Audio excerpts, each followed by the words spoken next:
What's up, everybody? We're back for another episode of the G.R.I.T.S Code. I am Earl Martin. We have Taylor Page, Julian Holland, and we are so blessed to have two amazing guests. One of my good friends from high school. We have the Calloways, Bridget and Key. How are y'all today? Good. We're good. It serves audience. Very much so. So y'all doing good today. Thank you for coming in all the way from Atlanta, Georgia. Of course. Are y'all ready to jump into the questions? Yes. Okay, I'm gonna ask y'all the hardest question first. Okay. How did y'all meet, and what attracted you all to each other? Okay. I'll let you start.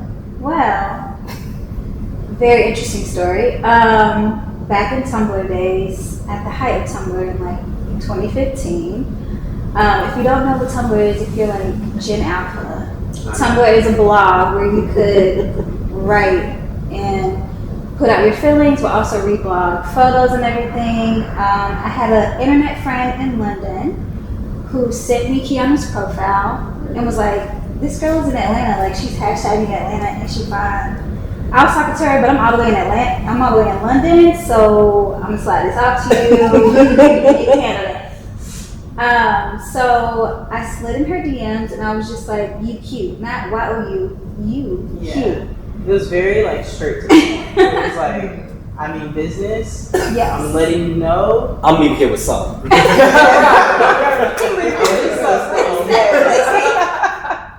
crying. Yeah, I actually thought I was being catfished because her friend from London and her had very similar usernames, and they looked kind of like alike in the photo. So I'm thinking someone's using someone else's photo and they're creating something else, because it was like at the same time I'm messaging the person from London, I'm getting that message of you cute. And we had been talking for a few days, not weeks, but it was very short. But they had been, reblogging my stuff a lot, and then here she comes blazing something. And she also started to like reblog a lot of my stuff. And then when she sent the DM part was like very new in Tumblr times, and so I was trying to figure out like how to send a message versus a chat, and like it was just a lot of confusion. But it's too like the catfish part is so scary. I know I went through it. Terrifying things. Yeah. Oh, same. Yeah. I definitely have catfish stories. I think everyone has. Yeah. Like if you're a millennial, you have a catfish. Is it part of your coming of age? Yeah. Exactly. Yeah. But yeah, once she sent it, I was like, okay. I responded, thanks. I think I was very like generic because I wanted to see if it was a real person. But she had really good conversations. So from there, it just and for me, I'm like, I don't like, hey, what you doing? You're like, I'm good, I'm fine. How are you? I need like details, and we were sending paragraphs, and I was like, oh, I love this. I love like intricate conversation. And when we hopped on the phone for the first time, it wasn't awkward at all, which was great. And I was like, you know what, I think I want to meet up with you. So we met up, had a little session back when I used to do that. I don't do that no more. And like the conversation was good. I made a playlist for her with like K.Tronada was on there. The first album of K.Tronada.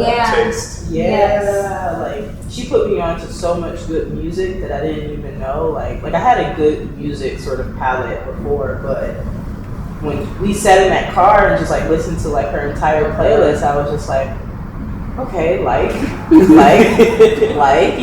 it's rare to find someone like you connect musically. Like that's so weird. Like it's like for that to be the thing to kind of solidify, oh, we're compatible, at least at surface level, that was enough for me. Okay, Bridget, you came with it. Yes. You was not playing, baby. So the playlist gonna get me. You come with some good music. Yeah. Like we vibe for hours. I don't know that that's a thing, right? Like I don't know if people are like on their dating profile, you must listen to, like this type of music. Right. Or what about Shava? Could you date someone that listened to like, I don't know, like hard rock or like just like a different like genre of music that you're used to?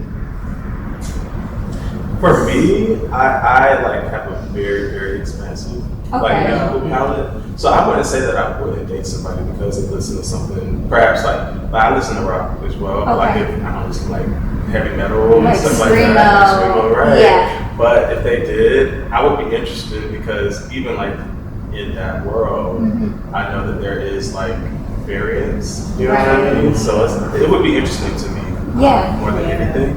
But I think musical intimacy is a real thing. Yes, Lord. Because you're able to like genuinely connect with people on that tip. So like, and then you hear that I look for that in my relationships too. Like as I'm dating, I need to know what you like, what you listen to, and why. Yeah, I agree. I think, and even beyond like romantic intimacy, like all three of us, but me and Julie have been friends for 11 years now, and that is the one core thing that like is always centralized to us is music. We used to live together like every single night. We did not go to bed without turning off the lights, lighting a candle, meeting in the living room, and playing a playlist. And he had one day, I had the next day. And we always get each other with music like that. But even with partners, I still do kind of look for that. Like I'm quick to create you a playlist as a way to express your own feelings. It's so meaningful. It is like the cover map, the cover photo. Yes. It's intentional. The write up in the description. It's below the songs. Like it's a curated moment. But I'm like that with YouTube because I like to send a live version of a song because I want you to know like the emotion that was going on in that moment. Still that. Because how many times have I told you like, him and I were, like the next 3 hours just watching all our favorite live songs over and over. But noticing something different each time. Music like is a tiny desk moment. I love that. A tiny desk. Yes. So I think that is a thing. So that's really cool. And what's so interesting is that baseline of like musical intimacy continues. Like we're always going to concerts. We're always like being immersed in music somehow. Like she wakes up and she's playing music. Alexa, play K-Line. Like it's still very like, and we're still very much like learning different. Like I'll find some new music and I'll play it in the car. And she's like, ooh, and it's like vice versa. And so we've even shared like playlists. Like we're collaborating on different playlists on like Spotify and things like that. So it's so interesting to point that out because it's still very much happening now. Almost 10 years later. I feel like that was the first attraction part beyond the looks, of course, because like you could see a picture and be like, this person's attractive, but the music part definitely attracted me more to you. And then the conversation was amazing, honestly. And then our first hug just felt like the world stopped. Like honestly, it felt like our bodies were fusing together. I was like, wait, this is different. So a little piece of, I wanted, like I was very intentional about the hug, like because our. Oh, you were? I didn't know that. Like, because our like session of like just spending such close, intimate time together in a car, you're so close with a new person, like you're listening to music, like you're face to face having these conversations. I wanted to solidify that moment. I was like, how do I like put the icing on the cake for, like, and that hug was it. Like I even felt it. I didn't even know that, our energies would like mesh like that. Like it was, but it happened and it sold me. I'm doing it right now. Okay. Tell me more. Okay. Lean it in. I feel like one day we'll be able to like write a book or something and be like, I don't know, this is how we love or something. I don't know. But make a queer film or something. Just keep letting people in. Just like what you're doing now. This is going to be a continuation of that. Like with your relationship as well. I know we just talked a little bit about like how music played a part, but let's maybe expand it a little bit because you're both very creative people. How does creativity, the arts, what have you, how does that play a role in the foundation of your relationship and like presently? How does creativity impact the two of you? That's a good question. I think because we're both creative people, she's a videographer, photographer, and director, and then I work in the world of social media marketing. We're able to work together on different projects. So I work a lot in the natural hair industry. She shoots a lot of my clients. I help her out with scripts. It's just like at the baseline of it, we just love to help each other out in our respective worlds. Yeah, I know my strengths. Yeah. And my strength is not social media. Like, it's just, we're, I wouldn't say opposite, but like she thrives in that world, in social media world. And I tend to think that I thrive in the creative space of like capturing those moments for her to market. So it becomes like I rely on her and her expertise to let me know, you know, what people want to see. Because as creatives, we all know we like to produce what we feel is good or great. And we oftentimes like either withhold that creativity because we fear of what other people think or, you know, how they may perceive it. And so she allows me to like move myself out the way of that and just be like, that's good, go ahead and put it out. You know, like, you know, people want to see that. Right. Or if you do this, I seen this trend, you should do this. And so I'm trying to like feel comfortable. Cause like, I think when I first started photography and videography, I just wanted to create. But now it's like, you have to put yourself out there. And that's the part that I'm like trying to get used to, right? Yeah. It's being in front of the camera. And so I think her knowing like what people want to see allows me to like use that and be like, okay, I'm just gonna do it because it helps the both of us essentially. So we can both get in our heads a lot, honestly though. Like I have these amazing clients with like big conglomerates, but I still suffer from imposter syndrome. So she'll come up to me and she'll literally shake my shoulder and be like, you are the shit. Like you're working with these people and I have to say the same to her. So as creatives, like everybody says, I'm an artist, I'm sensitive about my shit. Yeah. Like I think all of us might experience that in some capacity. So yeah, I think creatively we work together in that space, but we're still like uplifting one another as well. It's a good balance. Yeah. To be pushed creatively and to also like have support on whatever you created, you know, and getting like honest feedback about it too. Cause like she'll be quick to tell me, that ain't it. and I look for that because I'm in it. I'm trying to create. So it's like I don't really see it from someone else's perspective. So I need that sort of outside feedback to like let me know, you know, how I should do. You get it from an expert. Yeah. Essentially. Yeah. She's really good at what she does. I mean, yeah, her clients praise her and I'm just like trying to shake her like, look at what you're doing. The moments that you're bringing in Yes. I know. you are building these brands. Yeah, it's really crazy. And it's beautiful to have a partner to do that journey with.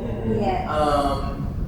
Which is really powerful. And I also think too what's having a hand in you all being able to create in the way in which you create is authenticity and being able to show up as your full self. So contextually I want to like go back a little bit. So of course the show is G.R.I.T.S, Gays Raised in the South. But really a platform to amplify the lived experiences of queers, particularly in the South and in this Bible Belt area, if you will. What was you all's experience with coming out, but technically here we like to say into?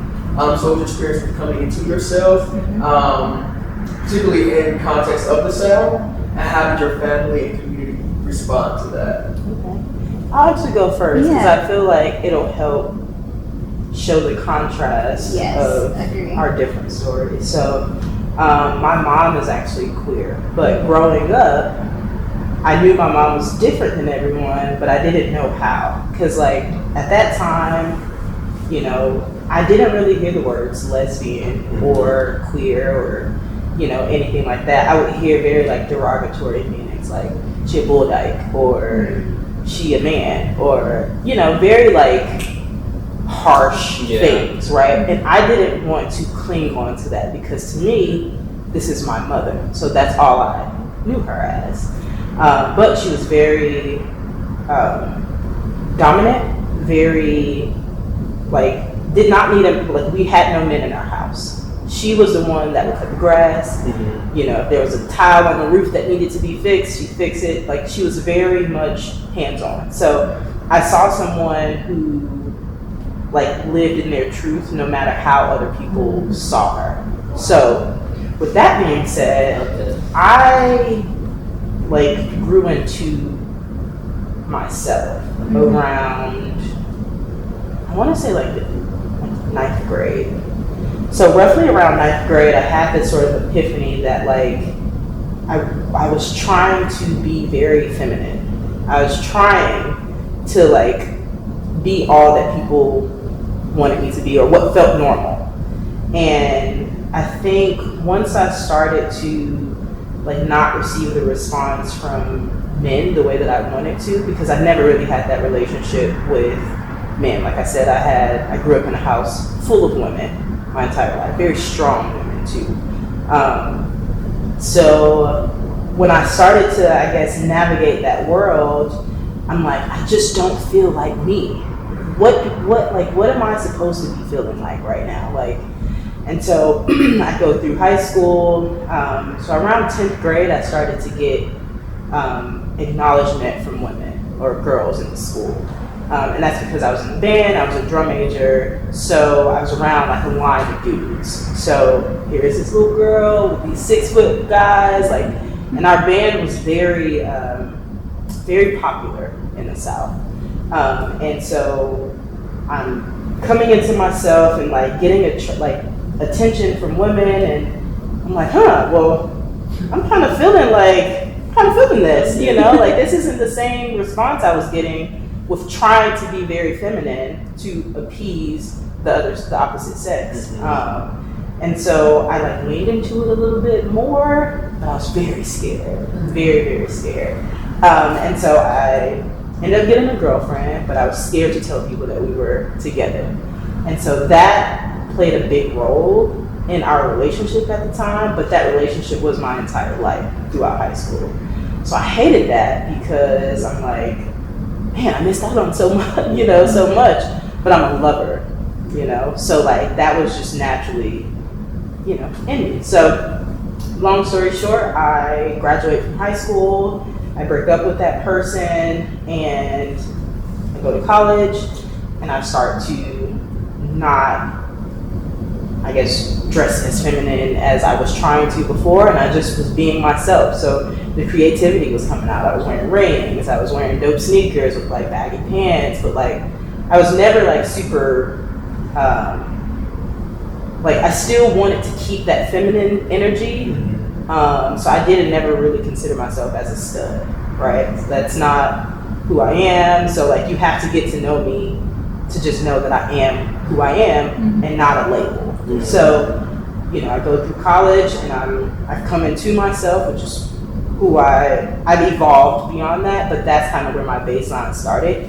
And so fast forward, I started to meet wonderful people, started to, you know, allow them to meet my family. And my family had a very open arm policy. Like anybody I brought around, they welcomed them with open arms. And so for me, it was never really talked about. Like, are you this? Are you that? And my cousins, they're gonna peep. You know, they're gonna, you know, that little, like that friend that you brought to Thanksgiving, That roommate. right? They know. So I would get questions, but I still very much wasn't that comfortable with saying it.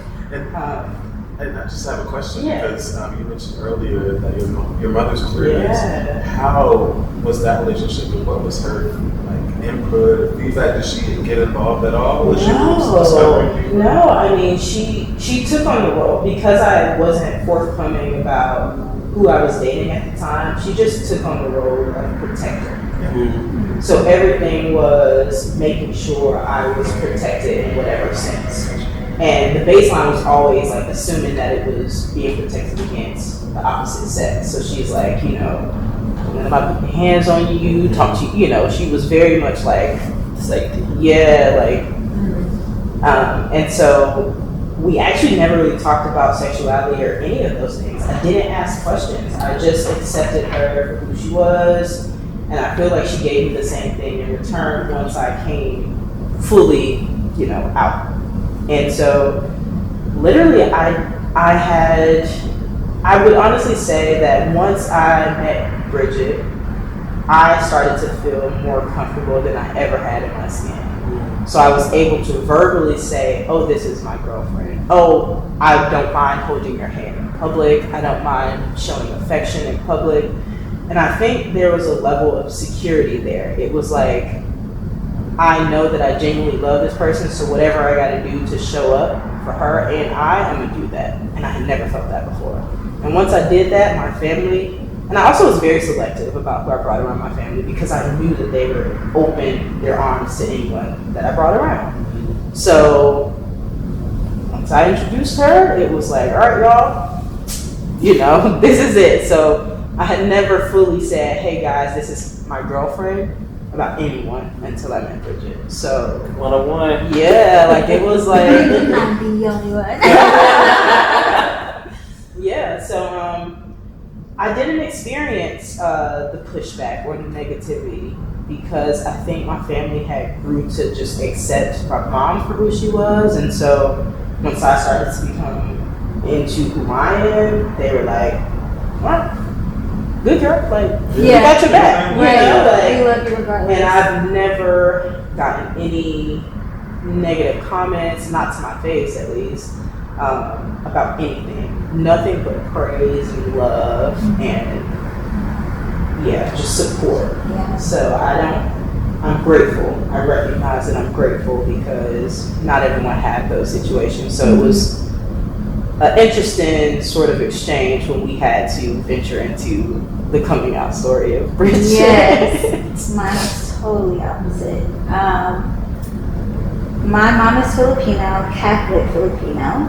She immigrated from the Philippines, so I'm basically first generation from her. And then my dad is a black man raised Baptist in the South. So you put those two together, those combinations, and it's a little different. So my coming out was interesting because in middle school, like I had crushes on women, particularly masculine women, but I was like, oh, this is wrong. Like I remember a girl coming to our middle school and she had on like the pink tall tee. It was those days. And being like, yo, who is that? Like, they fine. Like, I didn't know. People were like, that's a girl, you gay. And I was like, maybe I am, but I'm just gonna keep these feelings in. And then Orange is the New Black on Netflix came out. And I was like, wait, this is like, and I was a sophomore in college when it came out.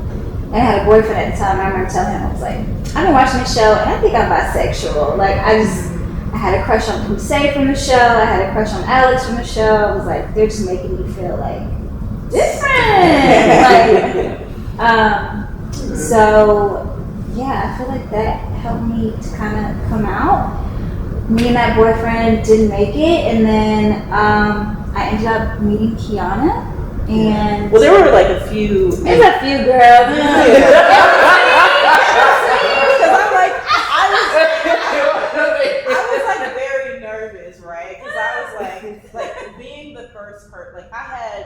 Had experiences in high school where I was dating a girl, even though it was low key, so I knew kind of like what that world felt like.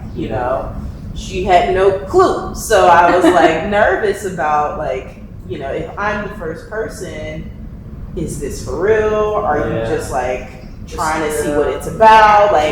Because at that point I felt sure that I feel safe with a woman. Emotionally safe. And I just didn't want to put so many eggs in one basket if she was just trying this out. Me, on the other hand, I met Kiana and pretty much knew. I was like, we're putting a life together, we about to move together, we're gonna have this many babies, you're gonna propose to me this year. And she was like, what is wrong with you? She's a realist, I'm a dreamer, and I was just like, I found my person, I'm totally into you. So I remember coming out to my mom on the porch of my brother's house and being like, I met someone, and she's like, oh, who is he? And I was like, he's a she. And her face just like turned ghostly white. Like I couldn't see her face right now.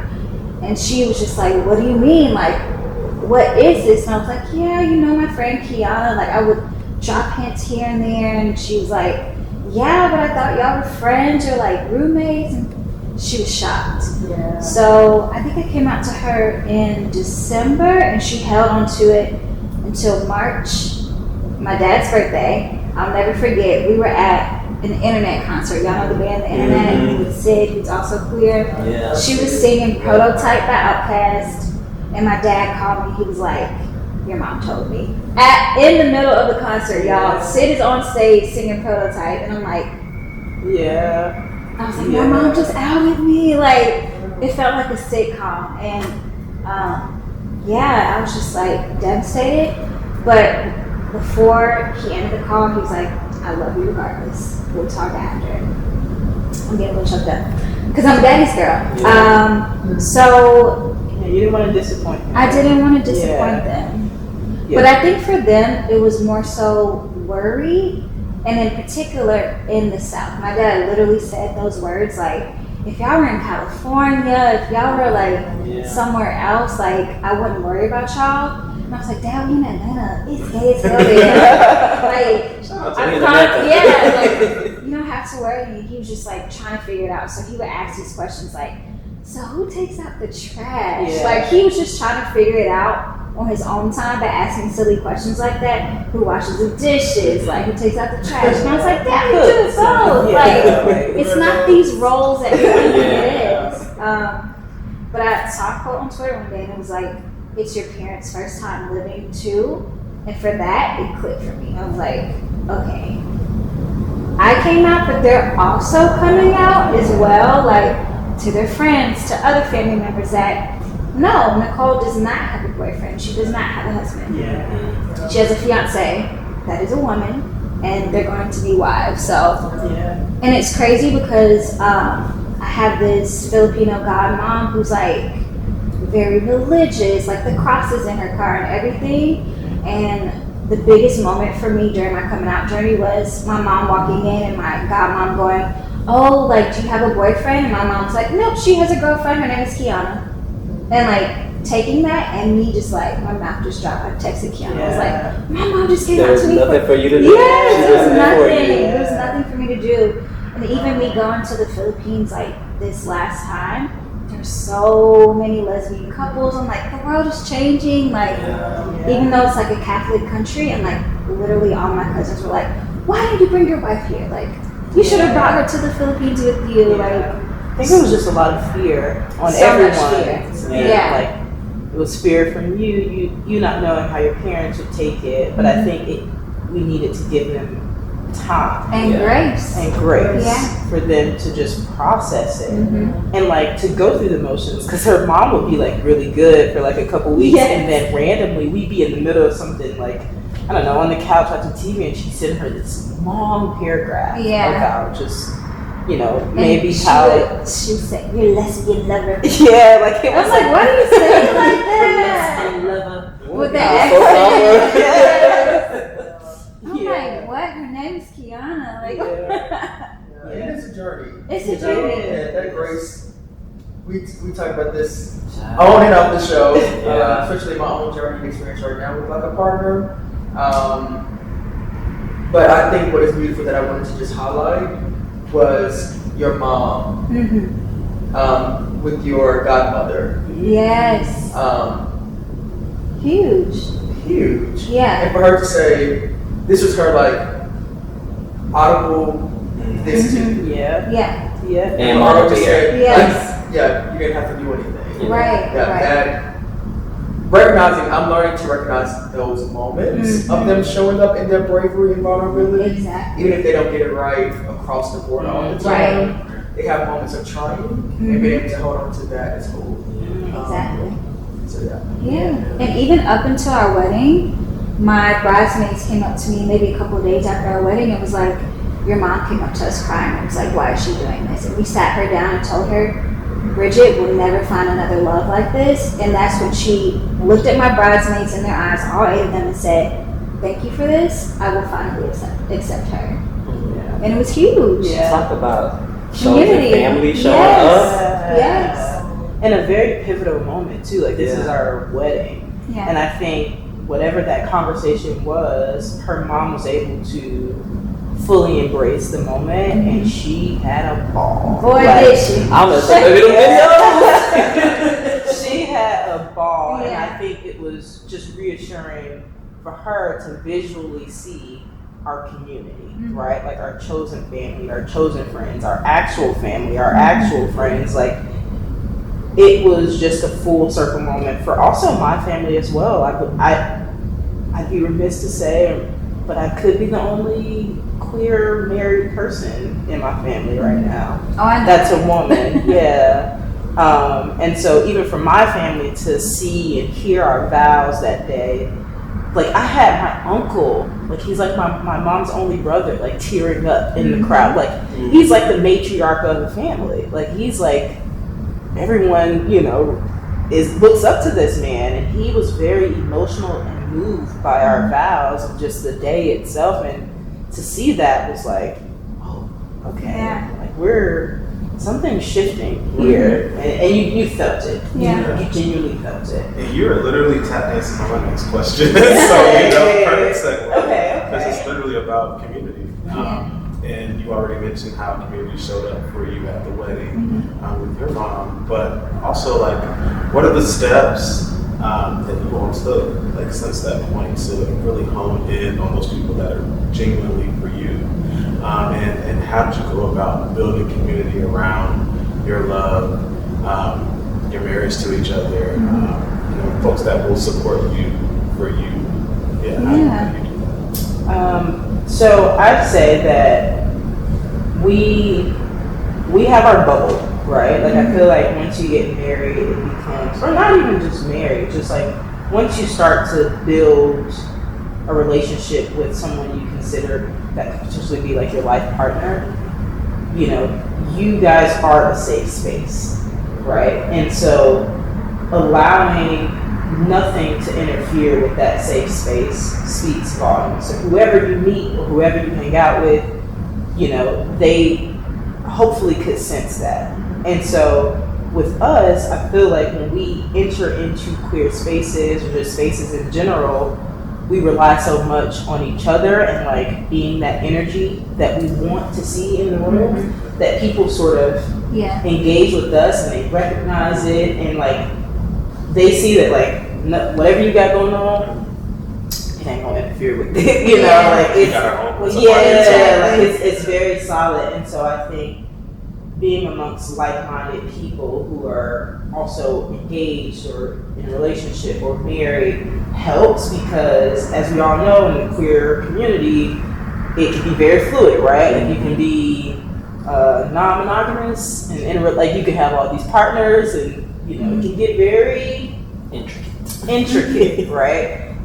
And so I think like us kind of keeping stuff and just making sure that we're like on the same page and really reading other people's energy and them, you know, reading ours, and just being ourselves and being genuine and just being who we are. I think it invites us into spaces that we need to be, and then those people just, they stick around, you know, those that we vibe with, or, you know, we build that community. I think it's a constant thing that we're going to continue to do throughout life, just because like you have to, you know, you have to create a safe space for yourself, but also like allow people to, you know, enter in as you see fit. Like, I think also when I came out to my friends, I did have one friend in particular that was like, this ain't it, like if this doesn't work out, you need to go back to men, and literally we're not friends to this day because of that and other things. But for me, it was easy to cut people off, honestly, because of that. I think that choosing someone as amazing as Kiana was worth that friendship, because I need you to accept me wholeheartedly, and I just don't need that energy around me of somebody judging me because of who I love. And my bridesmaids that were there, those 8 girls on that day, stuck around for a reason. they could literally sit my mom down, look her in the eye, and like talk her off the ledge, essentially. So for that to be that was just amazing, and those girls are going to be my community for life. And these girls are all straight, like but one, and like they have families, they have husbands, children, and for them to look at me and not judge me based upon who I love is just an amazing feeling.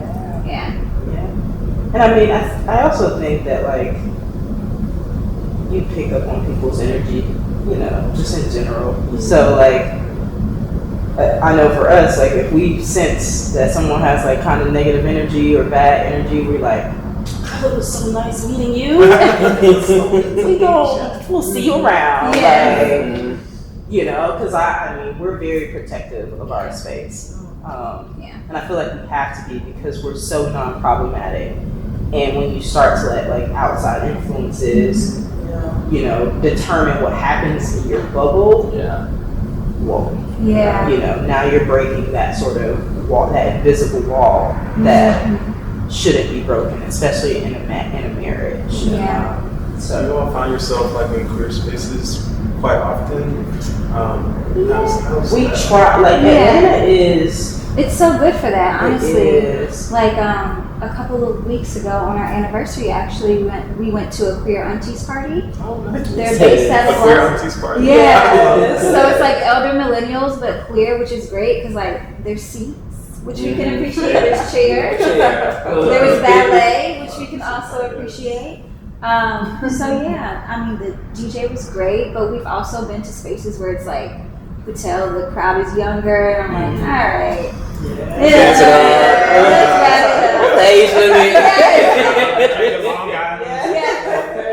a little too hype for me, but I just feel blessed to live in Atlanta. Honestly, every time I fly back into Atlanta and I see Black people, I be like, Black people!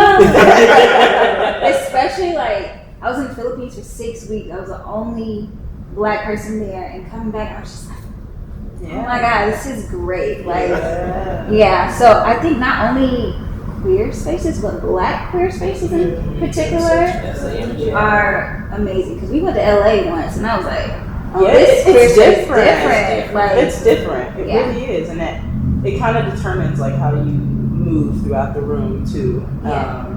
But I think again, like relying on our safe space, we're able to operate in those spaces because it's like we know we good. Right? So like them boundaries fire. Exactly. But Atlanta really does have a lot of opportunities for us to interact with the community. Definitely wasn't 10 years ago though. It was not. There's done a lot of shifts. I think like you pointed out, like the nation's just shifting. Does Charlotte have a lot of stuff? Not enough. Really? We didn't have for like they have things, but like different parties. And the things we do have are not necessarily named like this is a queer space. Even though it might be majority queer individuals in that space, there's not a lot of like, this is a queer owned restaurant that's, you know, like I think about Virgil's. Like, okay. I think I've heard of that. Yeah, it's not a lot of this. Not if it is a name, it's like this is a club, right? But we need a 30 and up type of situation. Yes. I feel like Grits would be cute. Like I love the name. I love them. They'd be so cute investors. Sharks. We can have But yeah, I think. Sorry, but to your point, like even the clubs are not gay clubs. They are venues, and the gay party promoter is hosting an event there tonight. Yes. So there are spaces that like we occupy on a consistent basis. And to your point, most of it is like strictly club, like no seats, no chairs, hookah, like bad drinks. Because baby,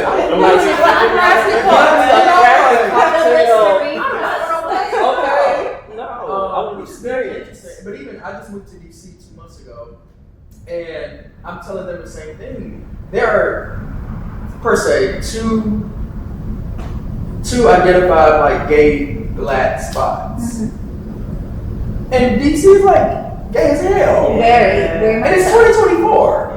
Like, and of course there's more, but like the known staples. And it's so interesting that that's still the reality in 2024. Yeah. I can't wrap my head around that. I know. And see, the social work part of me is also like, there's challenges, accessibility, Sure.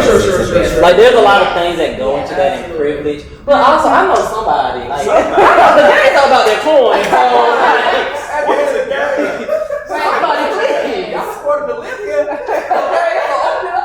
Put some money in your pocket. Yeah. It is a layered conversation. I just want to lose that, but it is interesting to Somebody. Yeah. And that, can I just say thank you to all the people who are promoting and doing Yes. it.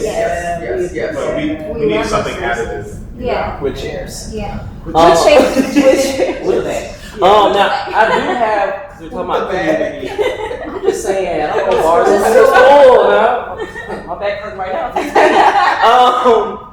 So, being such the force that y'all are, all the skill sets that you have, how are y'all preparing to give back to the queer community? Ooh. Specifically the Black queer community. Fancy to it. So for me, a lot of the work that I'm curating and building that will be released soon, but again, it takes time and attention to detail. But like telling more stories about happy queer couples, you know, non-abusive queer couples, non-toxic queer couples. I think there is like a silver lining that's happening to where we don't like, when you look at queer films, or, and I'm not going to say all, like, I'm going to be clear, there are very like short films or just sort of films that are out there that are queer, Black based, that aren't as toxic, but majority. It's a script.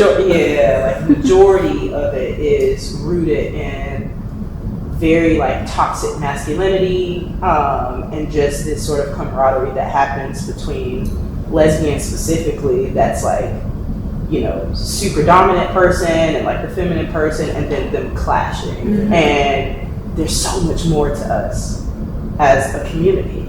And so I want to tune into more of those stories, more feel-good stories, more stories that shows us in a light that portrays us as human beings.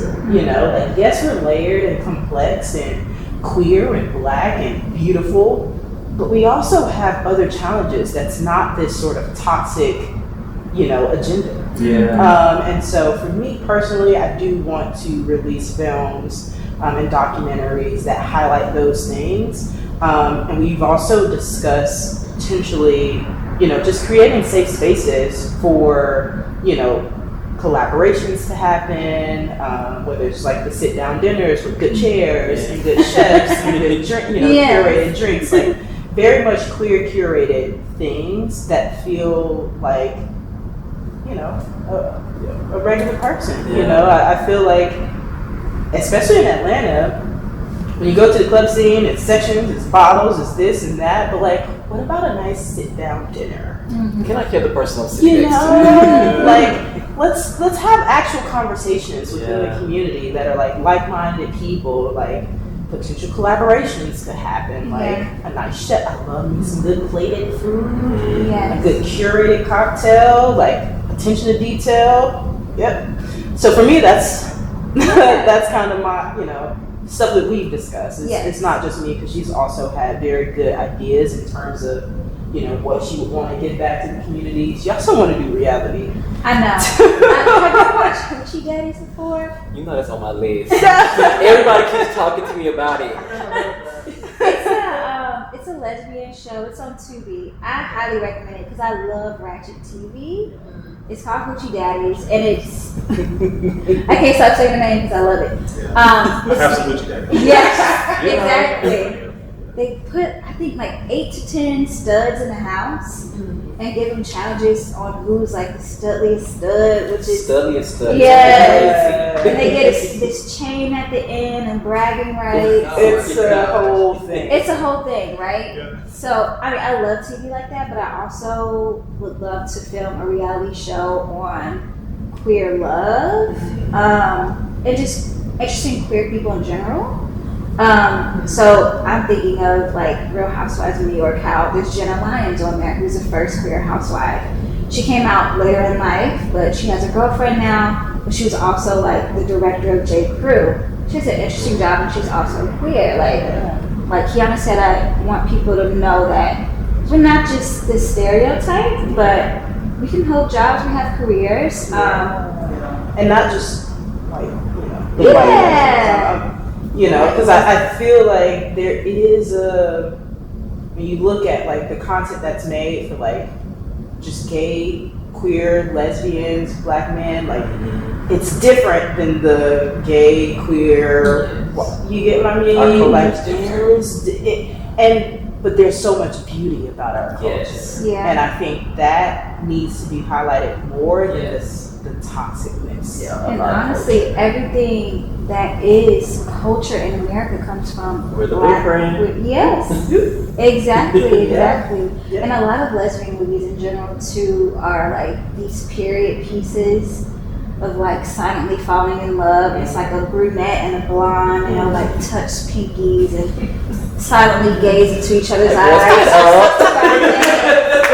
And I'm like, here we go again. Like, I'm just sick of it. So rewriting the narrative and like updating it, like I just don't want to see The Secret Life of Bees, whatever it's called, of women falling in love in the 1800s and 1900s. Like, no, it's that shrimp is done. Like, can we move on? It's time. It's time. Pack it up. Pack it up. And I do think, like I think I mentioned before, like there is something to our love story that can be beneficial to other young queers as well, to see something that's healthy. Yes. And so I do think like it's as we continue to like love hard and love out loud, we do have a responsibility to encourage and to reiterate how good we feel loving each other, and how we're able to still be our individual selves but also a force together. So it's like, and I didn't have that. Like when you think about being a young queer person or just like trying to find your way, like I think I had the real L word, and it was very much like I think it was HBO or something like that. Showtime. But also like not us, right? And like a very skewed view on like what the world is, and so I mean, I would be interested just to know from everybody, like what was that first, in terms of media, movies, TV, what have you, what was that first thing that you saw when you were like, for me, it was Cleo. I was just gonna say So set it off, baby. That's my move. I had a huge crush on Cleo growing up. And I was like, wait, this isn't a great, like, I don't know why I'm feeling this way towards Cleo. And I've always had a crush on Queen Latifah. And when we met, I was like, you kind of like, and then like the Brad, for me, was one. But like shows, definitely the L word. Yeah. For me, it was the real L word, because I didn't see the L word until like maybe a year or so later. And then there was this YouTube series when I was like in the thick of it, right? It was called In Between Women. And that's when I started. And again, this is like the beginning of YouTube. Like stuff was like, audio was like not there really, so you could kind of hear some of the stuff, So it's very much like ahead of its time. Because I feel like if it was produced now, there'd be a little bit more attention to detail, better audio, lighting, things like that. But I remember like a lot of YouTube series back like, I don't know, it's probably 2011, somewhere in there. But for me, there was a movie called The Skinny. And it's actually with Jesse Smollett. This was like probably like 2010 or 2011 where I first found that film. And they were black, they were queer, like openly. It was written by a black gay man. And it was actually on Netflix, which, I don't know about y'all, but like when I was little, I had my own like space in my room and everything, and like my Netflix account was still shared. So I would still be nervous trying to find us in these spaces, because I'm like, oh my gosh, what if the resume playing comes up and we see, my family sees it, that kind of thing. But curiosity, I still was watching it, just watching it all the way through. And it was based out of like these 5 friends who went to New York for like a great weekend. And that's where I like really, my crush on Justice Smollett developed. But it was just nice to see like a group of queer friends like have these experiences, be Black. Like there was definitely some ups and downs and some trauma like that's definitely embedded in our stories all the time. So I love what you talked about, just showcasing the beauty, the goodness that comes from our sorts of relationships, our love. But that was probably the first time I saw myself on the screen. Like, there is a future for me. Like, I can go out and date. Right. That was like 2010, 2011. We need to watch it. Yeah. Add to the list. I'm gonna just say this one thing, because it's interesting that what you saw was on Netflix, right? I didn't see anyone that I could relate to on the big screen, like at all. Yeah. I had to resort to YouTube Yeah. to find someone that was having like these sort of intimate experiences within the community about what it's actually like to love a woman. Yeah. And you get what I mean? So like nobody was, especially, I'm not gonna say nobody, because I'm sure there's some out there that I just am not aware of. But it's not the same watching a white person love another woman. It's just not. Like, I just feel like as Black people we have different experiences. So it's interesting that just figure out that. For me, it was Noah's Ark. And I remember, like I was in like middle school. I don't even know how I happened to come upon it, because I was flipping through the channels, and I know my mom had Logo TV. Yes. So I was sitting there, and I was like, who are these Black people? And I like started watching it, and I was just like, I'm feeling something. Yeah. This is weird. Damn. My classmates might be right. I might be like that. What? And then like, I just kept watching it, and I was like, oh wow, like this, they got careers, you own your own business, y'all are engaged, y'all get married, oh, you're about to have a kid. So like watching that was Noah's Ark, and then of course like YouTube shows as well. But yeah, I remember having that thing and having that laugh button just in case, like, wait a minute, what is going on? But it was definitely Noah's Ark for me. Noah's Ark. Yeah. So I'm gonna get deep here. Okay. I don't have any. Really? Like, and I'm gonna take your question at surface level, because the best example of the closest thing I was feeling was porn at the time. Like, I didn't have a show, I didn't have I didn't learn about Noah's Ark until they told me about it in college. Like, none of these things I knew existed.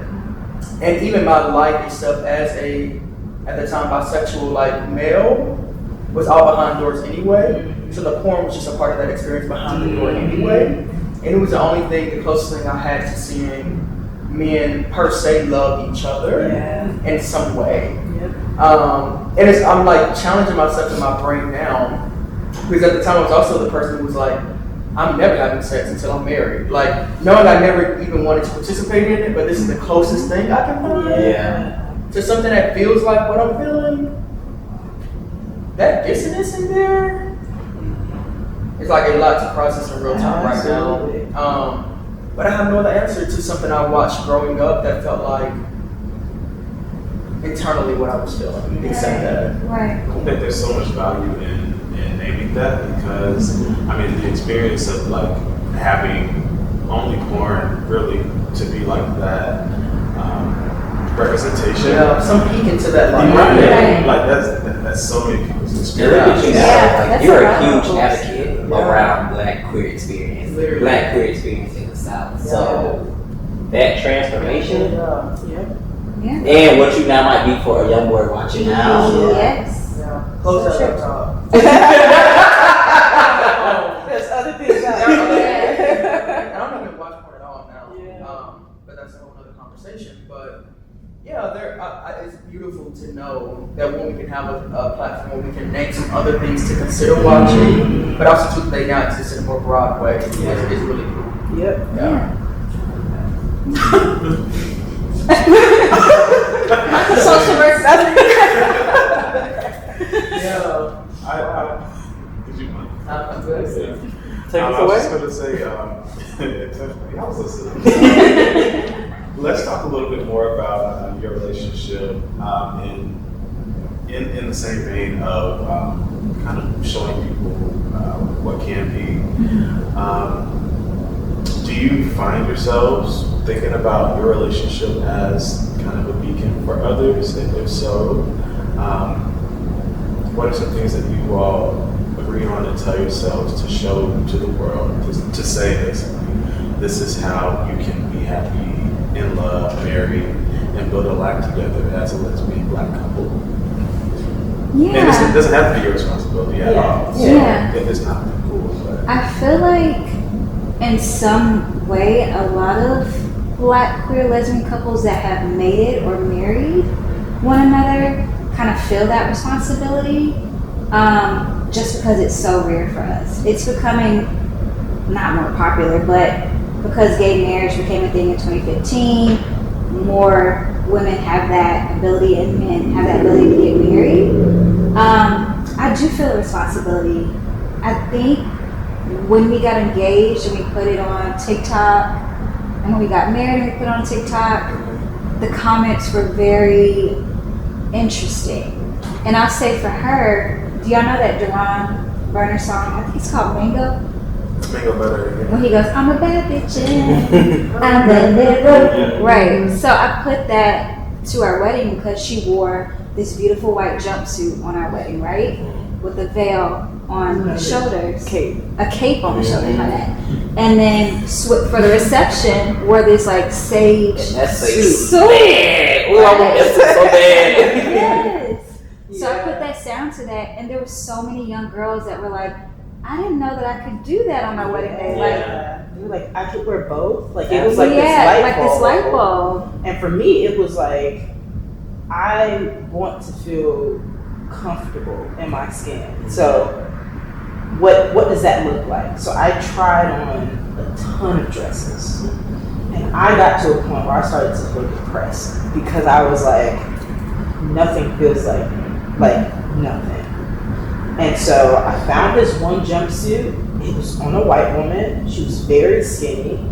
And I was like, it was delayed getting here. So I had no clue of like what to expect, but I knew that this was the closest thing that I was looking for that was like not a dress. Mm-hmm. And so once it came, I got it altered and I was like, oh, this is it. Like this is, because like I still want to show my femininity. I'm not opposed to showing who I am. Yeah. And that includes my feminine side. Mm-hmm. And I think just to kind of throw this in there, that's kind of why I fell in love with her so much, like so deeply, so fast, because anything that I was trying to preserve or hide or like not show fully, she fully embraced. Mm-hmm. Once she realized it was like something that I wasn't that comfortable with showing, like wearing makeup or, you know, showing old photos with my hair pressed out or, you know, maybe wearing a dress if I wanted to. Like being able to choose and her fully accept me as if, you know, I was how she met me, you know, this masculine presented person. Like she loved me for both. All sides. Yeah, all sides of it.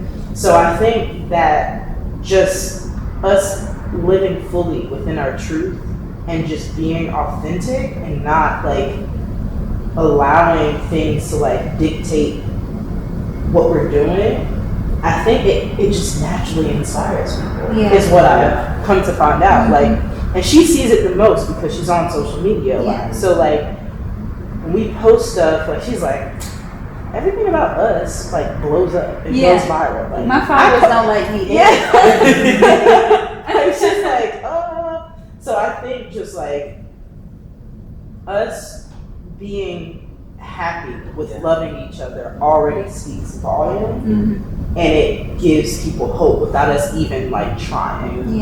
And so I think we recognize that responsibility, which is why it's so important for us to be more in front of the camera, so that way we can inspire other people. Because like, what are we doing if we're not inspiring others? Exactly. Like, I can be in a bubble, and I'm fine with that. But I realize that's not my mission. My mission is bigger than that. Yeah. Like, God didn't just put me on this earth to just be Kiana. It's like, be Kiana to your fullest extent. Right. And let that in your being help other people somehow. And I think also too, with us growing up and showing media that we looked out for growing up, it's different for like Gen Alpha and Gen Z and the younger millennials. There's these different Instagram pages that will post lesbian couples or black gay couples, and then people can look out and be like, oh wait, like I'm feeling these feelings and I know that I can get married someday, have a family someday, own a house with the person that I love.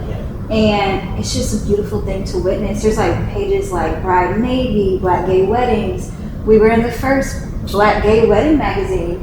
Our engagement photos and our wedding photos, which was like a beautiful thing to witness. We literally have this hardcover magazine of other queer couples that hopefully our children can look at and be like, okay, like I know I was raised by two women, but like here are other queer couples. Who are potentially also raising families. I completely agree. I think just we did it. I don't think that I recognized the responsibility initially, but I think the more that we the more that we lived out loud and people engaging with our energy and like seeing us in person and like having that sort of like moment to like fellowship with us, it's like, oh my god, y'all real cute. And like the vibe is there. Like we be off in a corner somewhere like, oh baby, I love you so much. Like they like, for real. But we also had experiences where we've seen women that we follow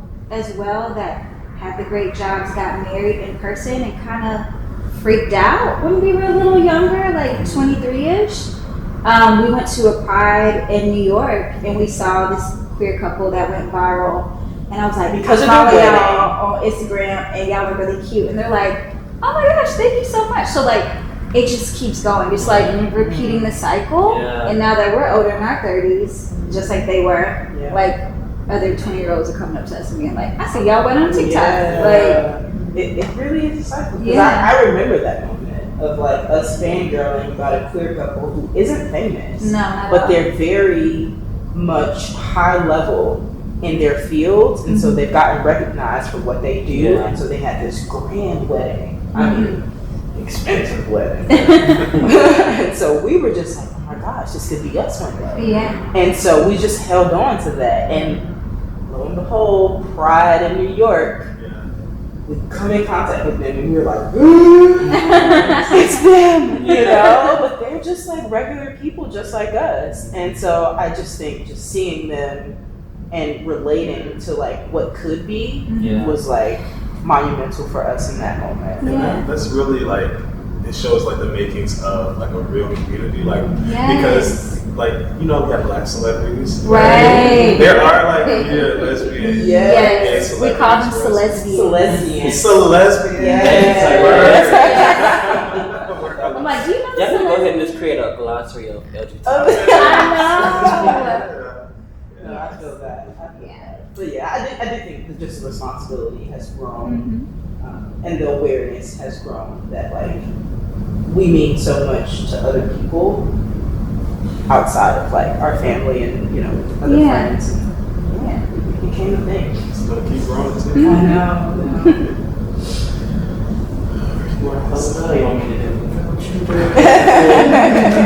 Well, we want to thank you all for tuning in to another amazing episodes. The Callaways, please drop all your social handles, announcements, whatever. This is your moment. You can follow me at Bridget Nicole, and I'm also launching my new marketing agency and content house agency. You can follow at libra.social on Instagram. I'm Kiana, and you can follow me at Bridget and Key Calloway. But I also have a content page, photography and videography, at Calloway Captures on Instagram and all platforms. That will all be listed below. Be sure to like, share, subscribe. We thank you all.